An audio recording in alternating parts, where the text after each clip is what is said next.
Hello, I'm Joe Haddow, and this is our series of interviews with the Theakston Old Peculier Crime Novel of the Year Award longlistees.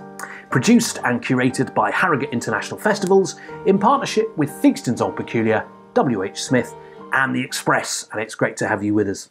Today I'm joined by a novelist and short story writer who worked as a legal editor before becoming a full-time writer. He's now published 16 books, which include his ever-popular Jackson Lamb series. Here to talk to us about his latest novel, Joe Country, it's Mick Herron. Hello. Hi, Joe.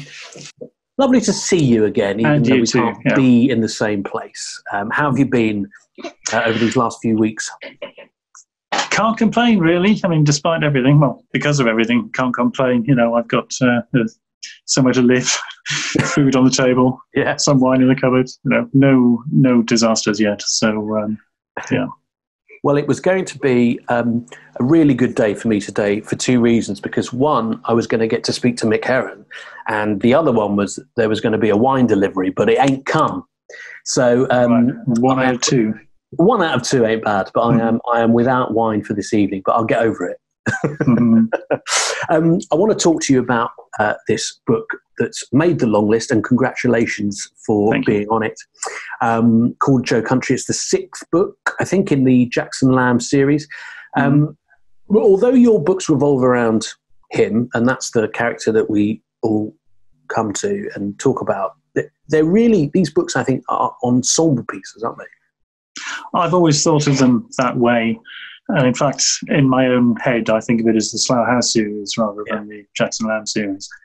I have no problem with people elevating that figure above the others, but I will continue to foreground any of the characters I like at any given time. For anyone who hasn't read one of your books yet, or one of the Slough House series, could you just give us a little taste of what Slough House is and the characters that are in the building? Slough House is a made-up department of the British Intelligence Service, and it's where all the failures get sent, essentially. Those who've messed up their careers one way or another, either through professional failing or personal issues of one sort or another, drink, drugs, anger management, or simply crossing the paths of the wrong superior officer, politically. And they get sent to this horrible building near the Barbican, which is dubbed Slough House. It's not a real name. And then given an awful lot of boring, mundane tasks to do in the hope that they will quit, essentially, go away and stop being a nuisance. But of course, because I'm writing thrillers rather than accurate depictions of office life, they do end up having various excitements occur. And they're stubborn, aren't they? And they won't quit. Well, they won't quit. I mean, these are people who wanted to be James Bond, and they're not going to give that up in a hurry, even though they're as far from that world as you can get. And they're helped in their endeavours by the boss of Slough House, who's called Jackson Lamb. And he's a fairly challenging sort of character to have as your superior officer. He's deeply politically incorrect. He has a lot of unpleasant personal habits, and he doesn't like anybody. So he doesn't... it's not just that he doesn't bear fools gladly. He doesn't suffer anybody gladly at all. And a lot of people who read your books, and when you do events and interviews and things like this, they draw on the fact that you've got a real humour to the stories. And I think a lot of it does come from Jackson Lamb. So when you set out to write these books specifically, was it with an intention of having this sort of dark humour to them, or did that just sort of come out naturally? It came out naturally because of the material I was dealing with, really. It seemed the appropriate voice to adopt when telling these particular stories.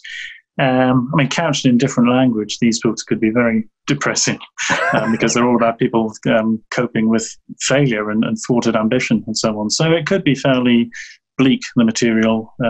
It could be handled in a much bleaker way.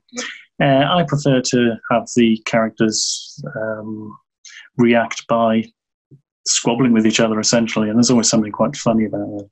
And Lamb himself specialises in being rude in as creative a way as possible, so there's humour there too. For anyone who hasn't read this one yet, or who's thinking about it, can you just tell us a little bit about the story in Joe Country? In Joe Country, what kicks off Joe Country is one of the slow horses, as they're called, the team at Slough House, gets asked to trace the missing son of one of her former colleagues, a character who's no longer in the series. And this leads her into dangerous territory, or Wales, as I also call it. And as with most of the other books in the series, what starts off in a fairly innocuous sort of way becomes a much bigger set of circumstances. I can't remember the details now. It was so long ago. There's a lot of snow in this one. But talking of details, am I right in thinking that you reread the first 5 before writing this one, just to make sure you weren't missing anything? At this point in the series, yes. It was either just before starting this or just before writing a short story, which I wrote prior to Joe Country. I went back and read the first 5 novels, or at least the first 4 novels. I'm not long finished the 5th one at that point. Which it's a grueling thing to do, going back over your own work in that way. You want to do it with a red pen, taking out all the bits that don't work. The books would all be a lot shorter if I'd had an editing facility at that point. I can't. If I had a penny for every author who told me, I hate rereading my own work and I don't want to, and there's always something you find that you wish wasn't in there, I'd be a very, very rich man. I think it's a shared, it's a very shared experience with authors, I think.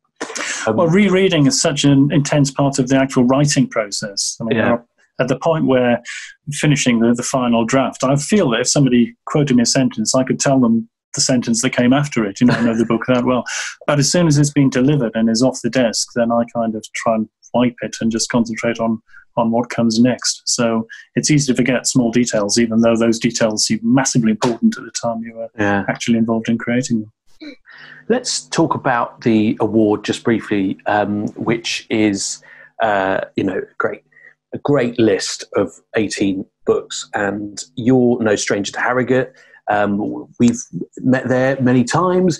I just wondered if you had read any of the other long-listed books. I mean, I know you're probably friends with some of those authors, and if you had a couple of, favourites that had stood out for you. I've read more than half of them, and I know the work of pretty much everybody on that list.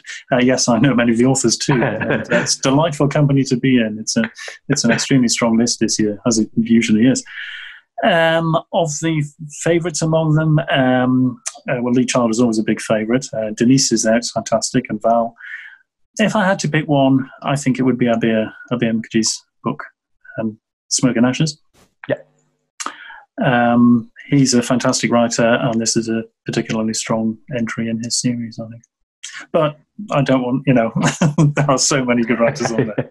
Chris Brookmeyer, of course, Fallen Angel is wonderful, but Chris won it a couple of years ago, so maybe he should stand down.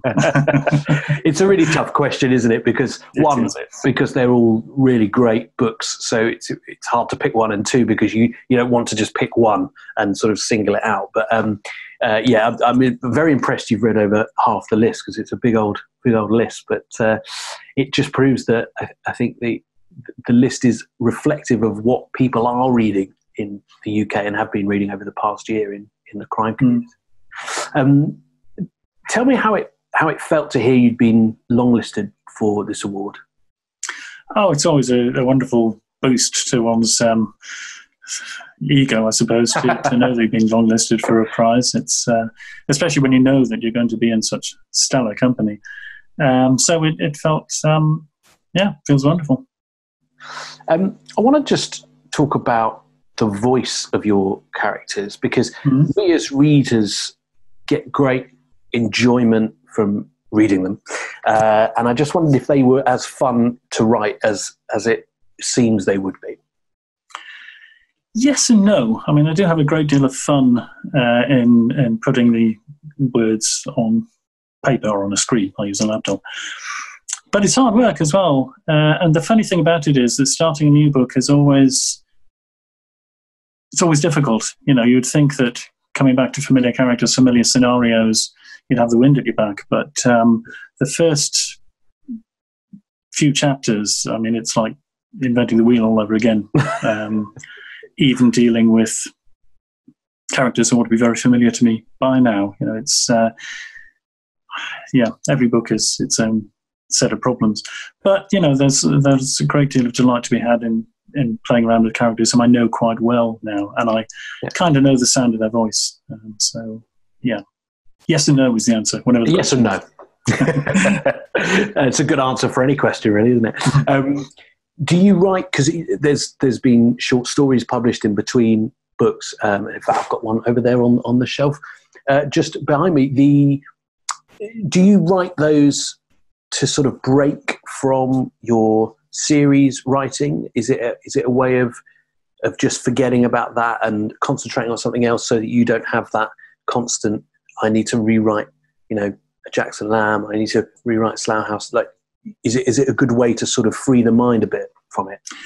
That's probably what's going on in the back of my mind, but consciously I simply write whatever story has presented itself to my mind at the time. You know, I don't have a long-term plan. I don't think I'm going to write this book and then do a novella or a short story or whatever. I will write the novellas and short stories as they occur to me.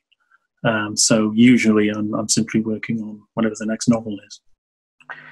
One thing that crops up in crime fiction a lot when talking to authors is the sort of current politics and news, and whether that feeds into people's writing or whether it's irrelevant to the author. You know, many just write about a crime or a situation that's happening in 2020, but they don't really bring any of the other politics or anything into it. But is that the case for you, or does it slightly influence what you write?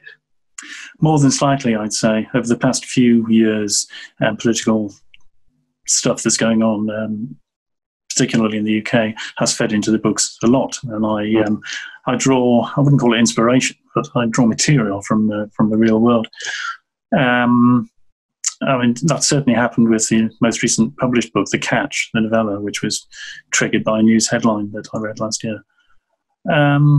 It gets increasingly difficult, and is going to become more so, to reflect contemporary political life or just contemporary national life when, you know, books aren't being published until a year or so after they're finished, because things are changing so much these days. Yeah. Nobody saw this coming. What is it we're going through at the moment? You know, like lockdown stuff. Nobody saw that coming, and that doesn't figure in the book that I handed in to the publisher a week or so before it started. There's a slight worry that books will appear strangely out of date or quaint because they don't mention any of what's going on. But I don't know how you deal with that. I'm just going to not think about it. No, don't think about that. And also, I would say it personally, I don't necessarily need or want some of the fiction I'm reading to reflect it, especially if we're sort of living it or have lived it. It's quite nice in terms of escapism to read something that doesn't even, you know, go there or mention it. It's, for me anyway, I think it would be quite refreshing. I think that's probably true. But what the world is going to look like, you know, economically and socially when this is all done, it's going to be a different place than it was a few months ago. Yeah. That's something we're all going to be taking into account one way or another. Yeah, very much so. And just finally, Mick, I just wondered what the Theakston Old Peculier Crime Novel of the Year means to you personally. It means nearly as much as the Theakston pub quiz on the Saturday night. Mark do. That trophy is the one that all writers really want, I think. And it's on my shelf at the moment. Yeah, I know it is. And you want to keep it. I think I should have given it back by now. Oh, it's lockdown now, so you know you don't know how you're going to get it away to someone else. They're going to have to melt another one. They will. The book we've been talking about is Joe Country. It's published by John Murray. It's out now, and it's available, of course, from WHSmiths if you haven't already got a copy. And remember that you get to vote for the shortlist. So if you want to see Mick on that list, head over to HarrogateTheakstonCrimeAward.com and you can place your vote there. It's been lovely catching up with you, Mick, and I hope we can do it in person pretty soon. Hope so. Take care. Take care. Cheers. Bye now.